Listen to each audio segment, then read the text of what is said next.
There's been some recent comments about Paul Stanley's voice and how he's been holding up in recent concerts and shows that he's been doing.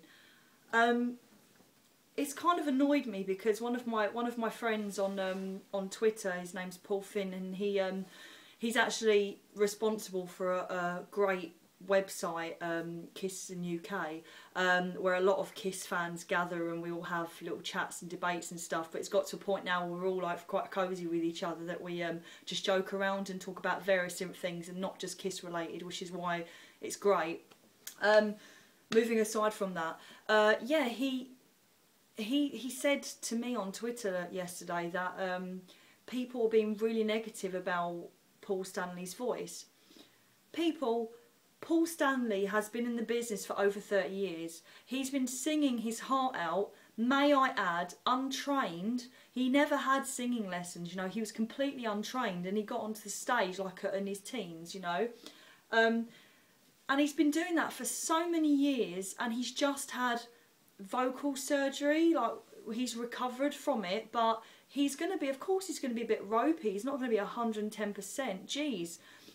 It really annoys me when people just are so quick to criticise people like Paul. And obviously I'm being a biased Kiss fan because I love Paul Stanley, and Paul Stanley has been like someone I've idolised and thought was a god since I was like a teenager. But I think just in general, people are really quick to criticise bands and singers. And okay, it might not be everyone's taste, like Kiss and stuff, but take into account the fact that he's had surgery and he's recovering still. He's not 110% and he's been doing it for 30 years. You can't expect him to be perfect. You know, he's now got to go out there, and he's basically booked a load of tour dates in the point that he wants to prove to his fans that he can still do it and he's still up to the job and he can still sing his heart out. And by God, he's going to sing his heart out, you know. And I'm sure that, I mean, when I saw Kiss in 2010 in Wembley Arena, Paul's voice wasn't 110%, I'll be honest with you. He sounded better when he was in Paris. In Wembley Arena, he crackled occasionally. There were certain notes he couldn't sing. He had to take down the, he had to lower the tone down. Sorry, there is a word for it. He had to lower the key, that was it. He had to lower the key in a lot of his songs because he couldn't sing it in his original key. I mean, I'm not being funny, right? When he was singing stuff like Who Wants to Be Lonely in 80 whatever, you know, and Heaven's on Fire and all that sort of stuff, there is no way that he can scream at the start of Heaven's on Fire anymore. There's no way he can sing Who Wants to Be Lonely in that high. Well, he could try if he grabbed his balls, but I don't think he's going to go out there and strain his voice any more than it has been, which is why he got nodules and things growing on his voice in the first place. Rant over, because I was really annoyed about that. Give the guy a break, man. He's 60 years old, you know, and he still manages to walk in heels higher than I've ever worn in my life and strut up and down that stage, jumping and this, that and the other. Okay, granted, not like he used to in the 70s, but he's still amazing and I still love him to bits, and you know, he's awesome frontman, enough said. But talking about singers in general, I've never been a fan of female vocalists, or bands that have a female vocalist.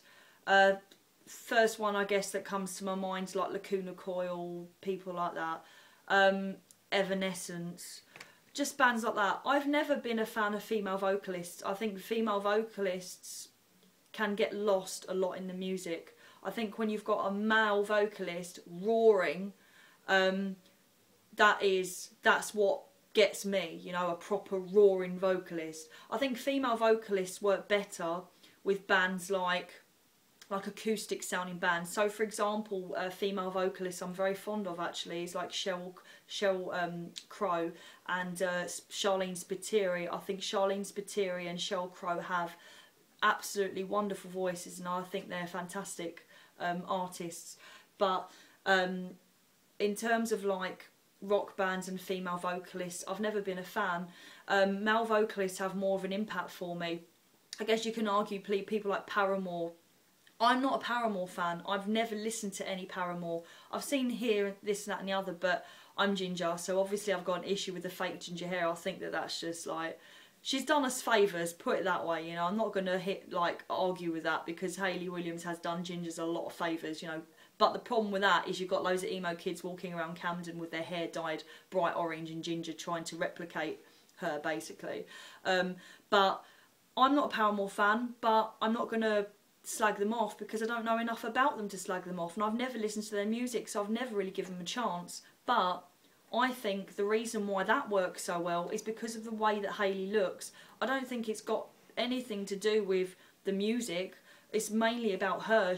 Does anyone else know any other member of the band? I certainly don't. And every time I've seen a picture of Paramore in a magazine, it's just been Hayley slapped down on the front.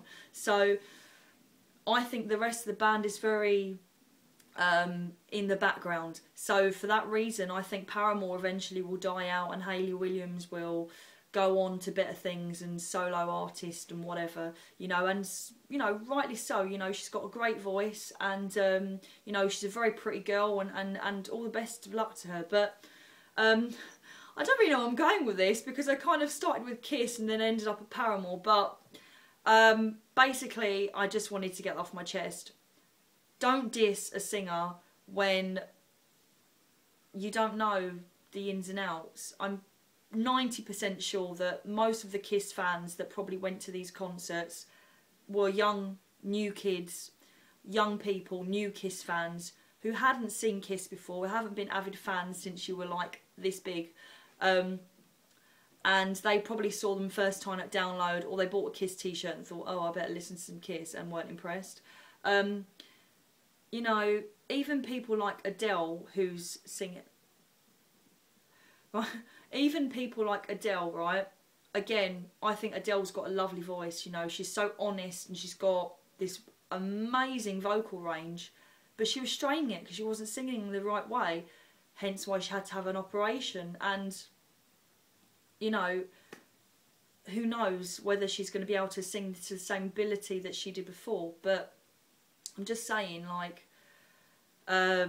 don't make a judgment, man, like, especially about Paul Stanley, because Paul Stanley's got a fantastic voice. I'm telling you, he has got a voice. For someone who's no vocal training at an early age and doing it in the business for such a long time and continuing to sell records and write songs, he's the man. He's the man. So, yeah, and there was actually something else I wanted to bring up while I was on here. Gene Simmons. Sorry, I just banged something. Gene Simmons, okay. I'm going to get comfortable for this. I've met Gene Simmons. I met Gene Simmons filming for his programme Gene Simmons Family Jewels, and that was in 2007, January. It was a cold and snowy day, and we basically had to act like we were like hardcore die-hard fans and chase him up and down the street and you know, call his name while he was coming out of Abbey Road Studios and all this bullshit, basically. It was very fake, if I'm honest. It was a really, really fake show. But, having said that, Gene Simmons was the most gracious man I've ever met, right? I am 110% positive he puts on such a bravado when he's on TV and all that. He's a very opinionated man, we all know that. But, in terms of his fans, he loves his fans. Right? We stood out in the freezing cold, and if people wanted stuff signed, Gene Simmons signed it. Gene Simmons had photographs taken with each and every one of us, and there was a good 30, 40 people there, but he made time for every single one of us. And that is, without a doubt, you know, he is such a nice guy. And Shannon was there, his missus, Nick and Sophie, his kids, and they were all just absolutely lovely, gracious people. And so for me, it really annoys me when I've got friends who then turn around and say, Gene Simmons a cunt. No, you think Gene Simmons a cunt. Gene Simmons isn't a cunt. He might be a bit of an arsehole and a bit of a dickhead on TV, and he comes across as a bit of a bellend, because that's what he does. He likes attention. He knows exactly what's going to happen. He's going to get a reaction, then he's going to be in the papers, then he's going to be making the money. He's not stupid. So when he had this... what was he said? He said something about Rihanna being a karaoke singer. Sorry, I'm going to offend people, right? Rihanna. Really? Now, I'm not a fan of Rihanna because that's not my genre of music that I like. What did it for me is when I saw her performing on, was it X Factor? X Factor or something like that. Holy shit, she couldn't sing. She was out of tune. It just was wobbly in places. Nah. Rihanna is all about this, all about face, all about looks. In terms of talent, I don't think she's got it. And I don't think Rihanna writes her own songs and lyrics either. I think that somebody else does that for her. So she literally is just somebody to, you know, project the stuff that's been written for her. But, so in terms of Gene Simmons saying that she's a karaoke performer, she sings to a backing track, I'm not going to disagree with that because most of the time she does, and she did on that show. And what he means by karaoke is that she's nothing special. She's like everyone else. And again, I agree with him. I think it takes someone really special to stand out and make an impact in terms of voice and vocals. So like I mentioned Adele, not everybody's taste, but when you hear Adele on the radio, you know it's Adele. Freddie Mercury, classic example. You hear Freddie on the radio, you know exactly who that is because his voice is so distinctive, it's so, you know, strong and powerful. There are so few vocalists in this world now, or so many bands and stuff that just don't have anything special. They just blend into everything else. And I've always been one of those people who has looked for something that stands out. Kiss, vocalistically, yeah, Paul Stanley's voice isn't amazing, you know. He's not got a roar on him or anything distinctive, but you know Kiss because of their lyrics and the way they look and their attitude and their persona, and that's what sold Kiss to me. It wasn't about the vocal sounding side of things. It was about the way they come across and their image and the way they draw you in, and once you're in, that's it, you know. I'm being all very strange, and I thought I would just post a video because, you know, everyone's got opinions, and this is my opinion. This video is full of my opinion, but it really winds me up when people just chuck shit out there, you know, like they know that's exactly what that is. And no, you've got to be a bit more open-minded. Like I'm open-minded to other music. I say my opinion, you know, that's how I feel, but I don't label it and say, nah, that's shit, no. You know, for people to turn around and say Paul Stanley's voice is shit at the moment, or Gene Simmons is a cunt, or, you know, nah, it doesn't work like that. But I wish that everybody would be open-minded to listening to different things and maybe getting an understanding of something before you then claim to be a fan or declare to have an opinion on something. It's always good to research things beforehand. But yeah, I thought I would just put that out there because that was something that really wound me up today. Anywho, I'm off ski.